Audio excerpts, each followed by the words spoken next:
Hallelujah. परमेश्वर के नाम को शुक्रिया हो, परमेश्वर के नाम को धन्यवाद हो। आज बहुत ही अद्भुत सा, प्यारा सा, संगीतमय, भक्तिमय जो वातावरण यहाँ पर हमारे बीच में प्रभु की आराधना के द्वारा हम सब ने अनुभव किया है, उसके दौरान आज हम एक बहुत ही विशेष विषय के ऊपर बात करने जा रहे हैं। और यह विषय है परमेश्वर के वचन का महत्व, द इम्पोर्टेंस ऑफ बाइबल। एक चीज़ मैं आप सबसे शेयर ये करना चाहता हूँ कि मसीही जीवन में और बाइबल का जो प्रकटीकरण है वो एक ऐसा रेवलेशन है, एक ऐसा प्रकटीकरण है जो संतुलित है, बैलेंस्ड है। आप सब मेरे साथ हो? मुझे लग रहा है सब लोग अंदर बात कर रहे हैं। आप सबका ध्यान अगर यहाँ होगा तो बात करने में मज़ा आएगा। हम प्रभु का वचन सुनने जा रहे हैं। Let us be serious, right? हम थोड़े गंभीर हो जाए। तो परमेश्वर का जो वचन है, परमेश्वर का जो प्रकटीकरण है, एक ऐसी किताब है जो एक बैलेंस किताब है, जो एक संतुलित किताब है, जहाँ पर जितना इम्पोर्टेंस संगीत का है उतना ही इम्पोर्टेंस प्रभु के वचन का है। जितना इम्पोर्टेंस प्रभु की आराधना का है उतना ही महत्व प्रभु के वचन का है। और यह बात मैं इसलिए बता रहा हूँ कि आज के समय में एक बात जो मैं देख रहा हूँ, वहाँ पर संगीत का जो महत्व है वो इतना बढ़ जाता है कि वचन का महत्व कम हो जाता है। और कई जगह पे वचन का महत्व इतना बढ़ जाता है तो संगीत का महत्व कम हो जाता है।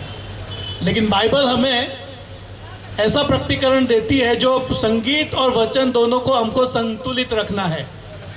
और इसीलिए जो लोग आराधक है, जो लोग गीत गाते हैं, जो लोग भिन्न भिन्न इंस्ट्रूमेंट्स को बजाते हैं, उन लोगों से मेरी एक खास दरख्वास्त यह है कि जितना आप संगीत को प्रेम करते हो उतना ही वचन को भी प्रेम करना। हालेलुया।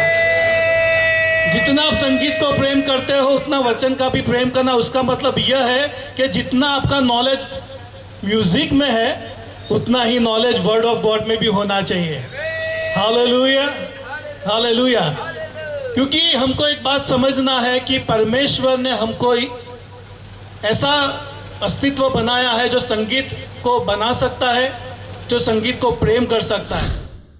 कि जो परमेश्वर का वचन है वो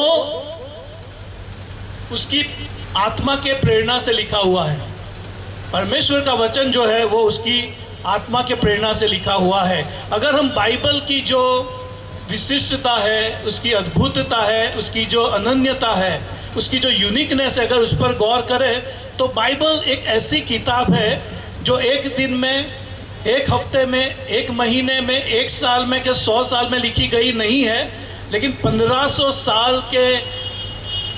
साल के भीतर में लिखी गई हुई है। इसको लिखने में 1500 साल लिखे, और एक आदमी ने लिखा नहीं है, 40 ऑथर्स ने लिखा है जो भिन्न भिन्न क्षेत्रों में से आते हैं।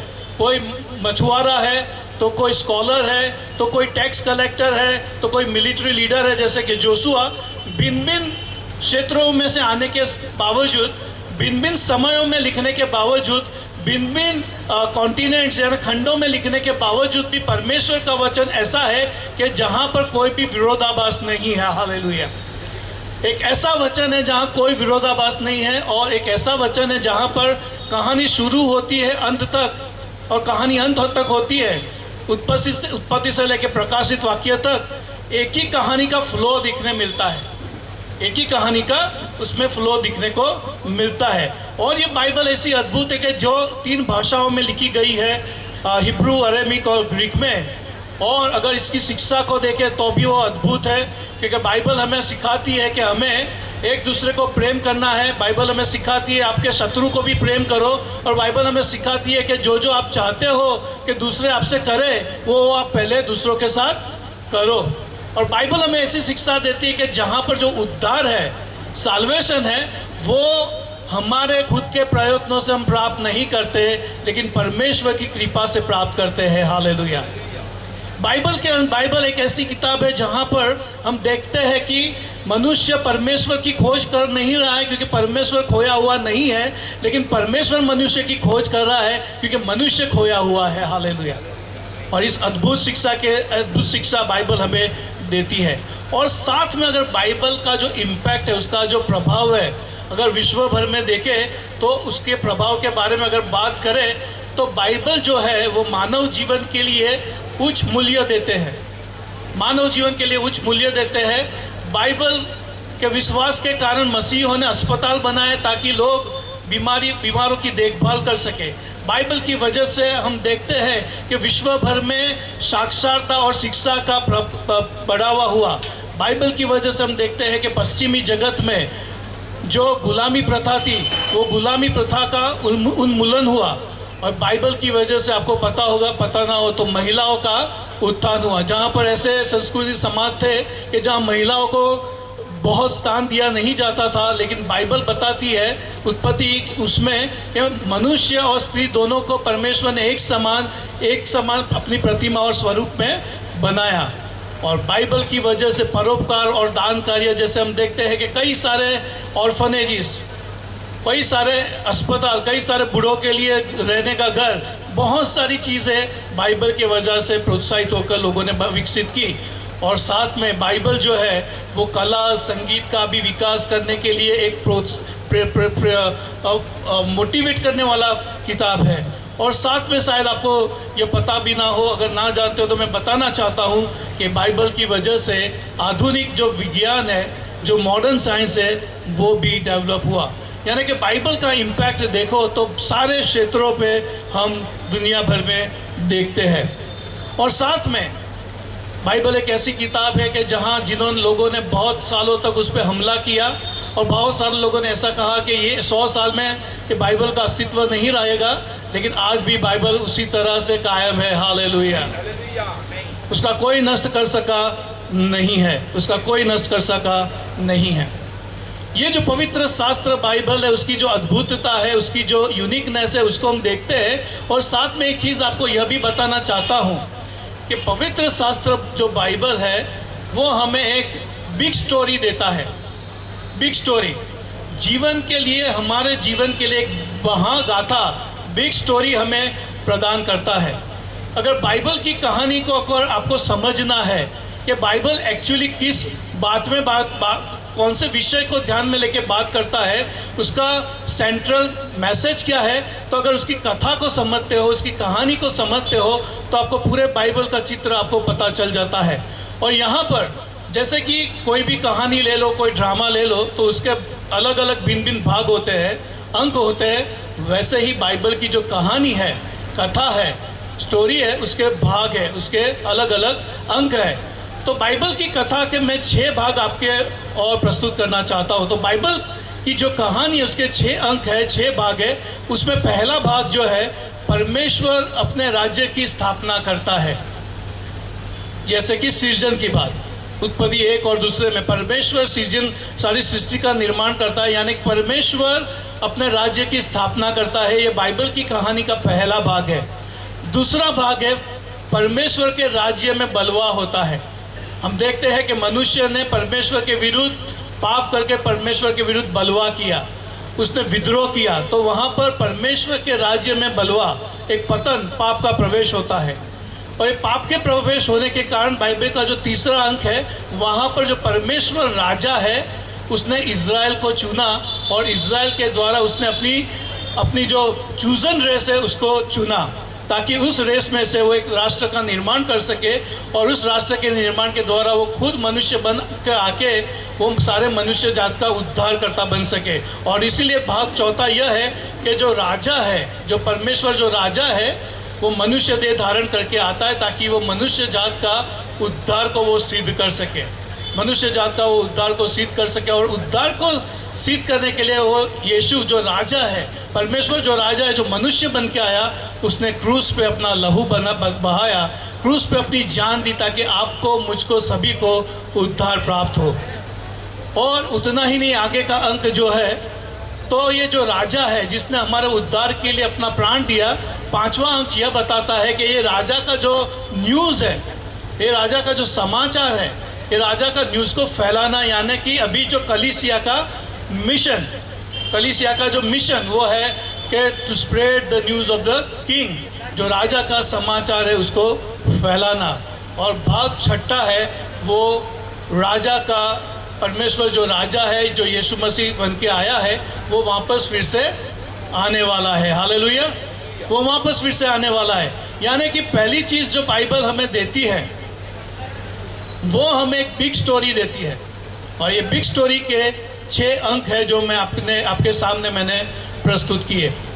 दूसरी बात यह है कि बाइबल हमें सिर्फ एक बिग स्टोरी, एक बड़ी कथा प्रदान करती है, उतना ही नहीं, लेकिन बाइबल हमारे जीवन के जितने भी बड़े प्रश्न हैं, बिग क्वेश्चंस ऑफ लाइफ, जीवन के जितने भी बड़े प्रश्न हैं, जैसे कि क्या परमेश्वर का अस्तित्व है, और परमेश्वर का अगर अस्तित्व है तो वो परमेश्वर कैसा है, उसका नेचर कैसा है, उसका स्वभाव कैसा है, उसके बारे में बाइबल हमें जवाब देती है।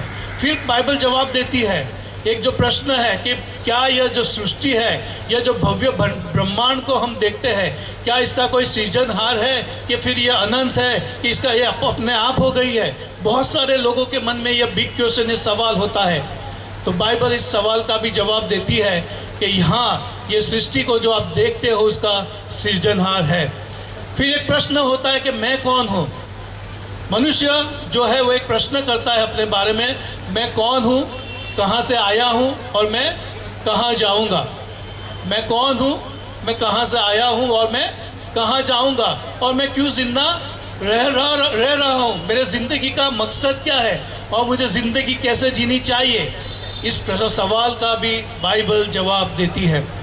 उतना ही नहीं, बाइबल जो है मनुष्य की जो समस्या है, क्या है समस्या आज हम देखते हैं दुनिया भर में। हेलो, आपका ध्यान यहाँ पर है तो अच्छा होगा। Hello, praise the Lord. मैं देख रहा हूँ कि ध्यान अंदर बातचीत में है। प्लीज़, बाइबल, हम प्रभु का वचन सुन रहे हैं तो हंसी मजाक ना करें, ध्यान दें, राइट। तो बाइबल जो है वो मनुष्य जीवन की सबसे बड़ी समस्या क्या है। हम देखते हैं दुनिया भर में युद्ध हो रहे हैं, हम दुनिया भर में देख रहे हैं करप्शन है, हम दुनिया भर में देख रहे कि रेप होते हैं, हम दुनिया भर में देखते लोग एक दूसरे के साथ चीटिंग कर रहे हैं, झूठ बोलते हैं, बेईमानी करते हैं। तो ऐसा मनुष्य क्यों करता है।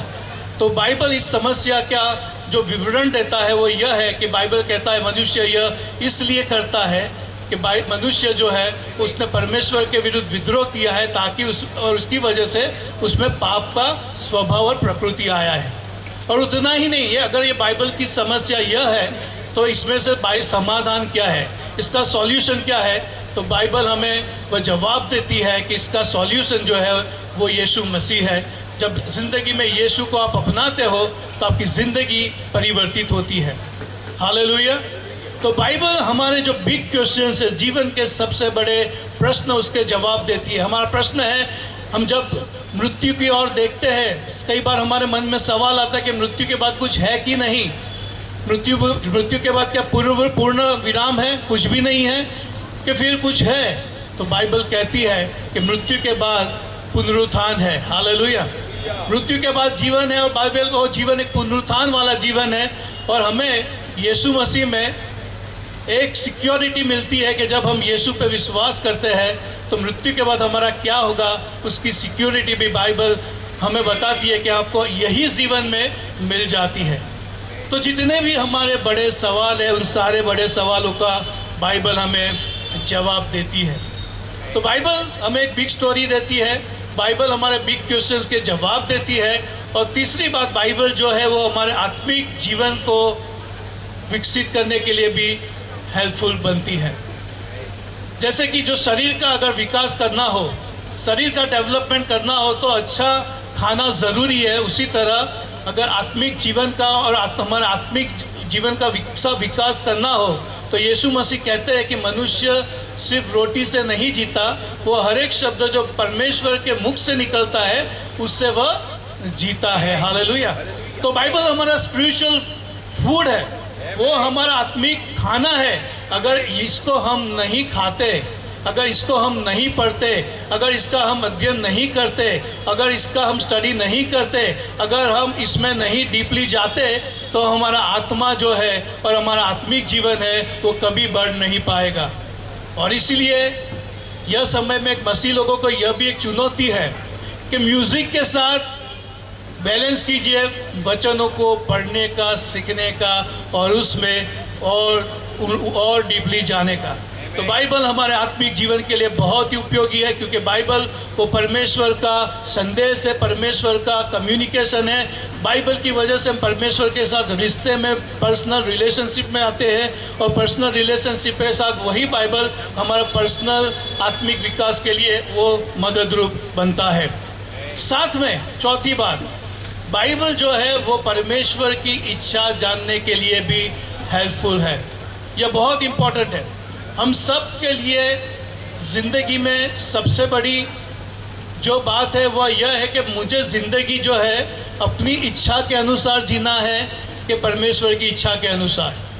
ये बहुत इम्पोर्टेंट क्वेश्चन है।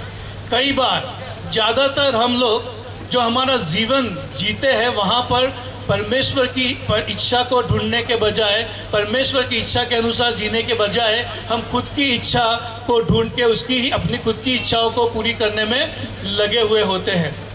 लेकिन प्रभु यीशु मसीह ने हमें सिखाया है, पवित्र शास्त्र वचन में उन्होंने खुद एक एग्जाम्पल दिया है। प्रार्थना में उसने कहा कि जैसे स्वर्ग में तेरी इच्छा पूरी होती है वैसे ही इच्छा ये पृथ्वी पर पूरी हो।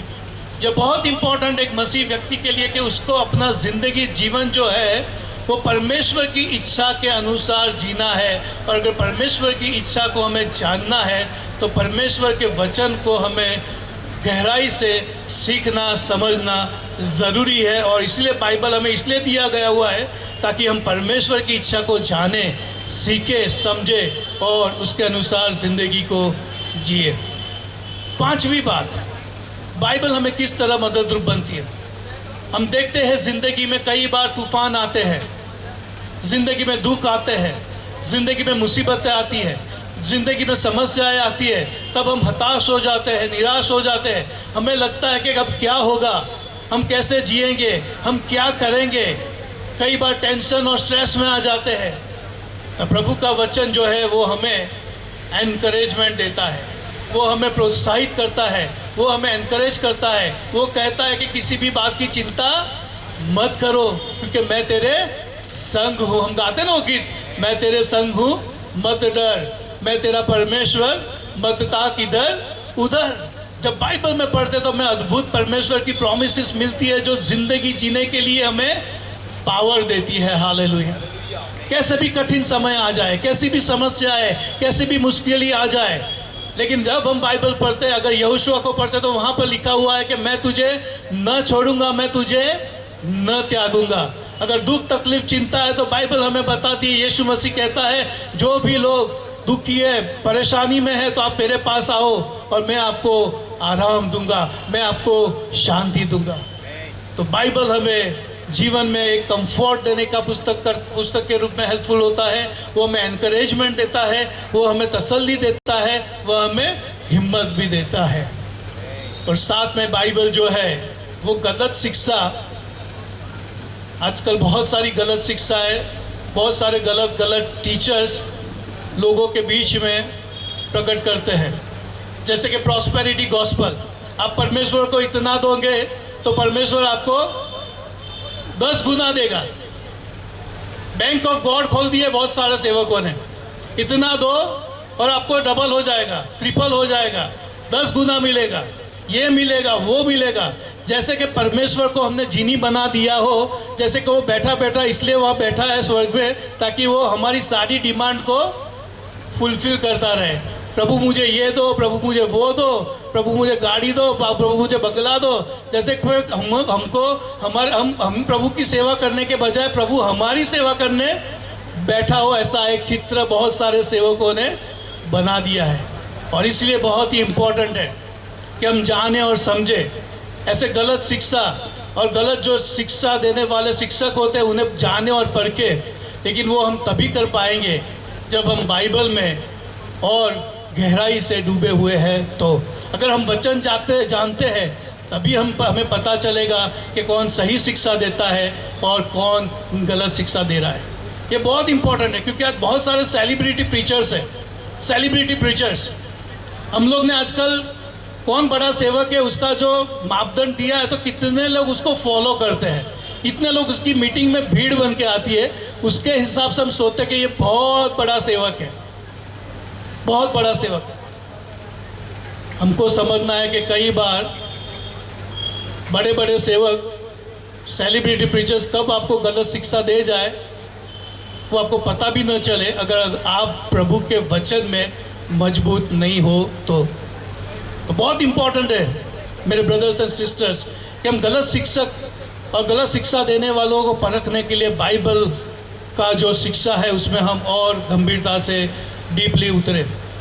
और साथ में बाइबल हमें मदद रूप करता है एक आशा के लिए, एक आशा के लिए। हम देखते हैं दुनिया में जो बीमारियां हैं, दुनिया में जो चिंताएं हैं, दुनिया में जो कुछ प्रॉब्लम्स है, उसके वजह से हमारे मन में कई बार सवाल होता है कि ये सब कब सुधर जाएगा, कब ये सारी चीज़ें अच्छी हो जाएगी। Is there any hope? क्या कोई आशा है? ये सारी चीज़ें जो गलत हो रही है, जो बिगड़ी हुई है, उसमें कोई सुधार हमेशा आने का कोई आशा है?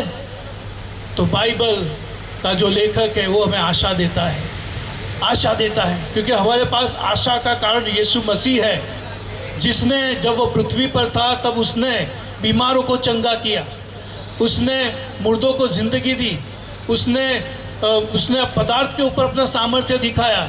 यानी कि यीशु मसीह एक ऐसा व्यक्ति के जिसने अपना अधिकार सृष्टि के ऊपर, बीमारियों के ऊपर, समस्याओं के ऊपर सभी जगह दिखाया। उतना ही नहीं, वो मर के तीसरे दिन फिर से जी उठा, और वो पुनरुत्थान हमको आशा देता है कि ये जितनी भी तकलीफ़ है, समस्या है, मुश्किल है, वो हमेशा के लिए नहीं है। एक दिन परमेश्वर सबके आंसू लुझने वाला है, परमेश्वर सबके आंसू पोंछने वाला है, और एक दिन ऐसा समय आएगा जहाँ दुख ना होगा, जब बीमारी नहीं होगी, जब बुढ़ापा ना होगा, जब मृत्यु नहीं होगी। वैसा जीवन पुनरुत्थान में परमेश्वर हमको देने वाला है। हालेलुया। तो बाइबल हमें एक अद्भुत तरह से आशा देती है।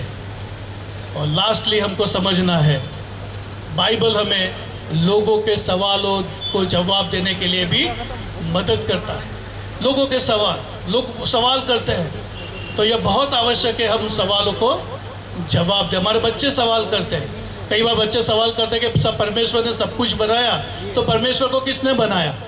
कई बार बच्चे सवाल करते हैं कि भाई मृत्यु के बाद कुछ है कि नहीं। कई बार बच्चे सवाल करते हैं कि सत्य क्या है। बहुत सारे सवाल हैं, तो बाइबल ये सारे सवालों का जवाब देता है। और बाइबल को जब आप पढ़ते हो तब आप लोगों के प्रश्नों का जवाब देने के लिए आप सक्षम बनते हो। और इसीलिए भाइयों और बहनों, परमेश्वर का जो वचन है, जैसे मैंने शुरुआत में कहा, संगीत और वचन दोनों का बैलेंस करना हमारे ज़िंदगी में बहुत ही इम्पॉर्टेंट है, क्योंकि वचन जो है वो सर्वोच्च है, और वचन हमें बहुत सारी बातें सिखाता है और बताता है। और इसीलिए मेरा एक सबसे चैलेंज है, यहाँ पर मैं समाप्त करता हूँ, चैलेंज दे रहा हूँ कि हम परमेश्वर के वचन के प्रेमी बने। परमेश्वर के वचन के क्या बने? प्रेमी बने। जितना वचन पढ़ोगे उतना ही परमेश्वर में बढ़ोगे, और इतना वो हमारे ज़िंदगी के लिए बहुत ही इम्पोर्टेंट है। और यहाँ पर आप सबको, यहाँ पर ये प्रभु का वचन यहाँ पे कंक्लूड करते हुए आओ अपने शीश को झुकाए, हम प्रभु की हजूरी में हम प्रार्थना करें। आइए हम आंखें बंद करें। खुदावंद, हम तेरा शुक्रिया करते हैं इस समय के लिए, इस अवसर के लिए। प्रभु, आज तेरे बच्चों को, हम सबको इकट्ठा किया ताकि हम तेरी आराधना कर सके, तेरी भक्ति कर सके, तेरी स्तुति प्रशंसा कर सके। उस सभी के लिए धन्यवाद खुदा। हालेलुया। और धन्यवाद देते हैं प्रभु, आज अभी तक तो आपने एक बहुत ही अच्छा समय दिया हमें प्रभु, एक संगति का समय दिया, आपसे रिश्ता बनाने का समय दिया, और एक दूसरे के साथ संगति और रिश्ता बनाने का समय दिया। खुदा, हम धन्यवाद देते हैं। जो वचन हमने सुना प्रभु, खास तौर पर वचन में और गहराई से प्रभु हमें हमारी जड़ों को मजबूत करने के लिए हम सबको मदद करो, और प्रभु आपके साथ के रिलेशनशिप में हमें स्ट्रांग बनाए। प्रभु हमको आप जैसा बनाए, प्रेम करने वाला, माफ़ी देने वाला और सबकी सेवा करने वाला ऐसा व्यक्ति हमें बनने के लिए सहाय कीजिए और मदद कीजिए। प्रभु यहाँ बैठे हुए सभी व्यक्तियों को आप आशीष दो और आपके सामर्थ्य से भरो, आपकी हजूरी से भरो, आपका आनंद दो, आपका प्रेम दो, आपकी भलाई दो। यही हमारी प्रार्थना यीशु मसीह के नाम से गुजारते हैं, आमीन।